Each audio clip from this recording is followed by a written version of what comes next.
إن تلميذي وابني العزيز الحافظ الثقة الضبط الفقيه العلامة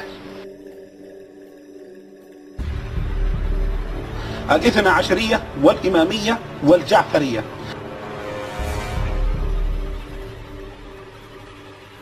لا يعرف أن الإمامية والجعفرية والاثنى عشرية فرقة واحدة.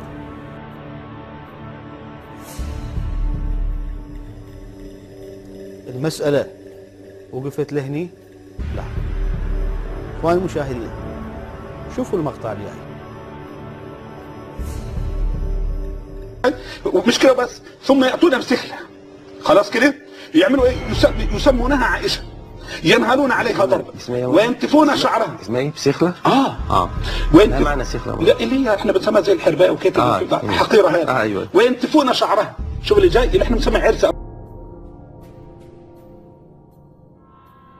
السخلة ولد الشاة من المعز والضأن ذكرا كان أو أنثى.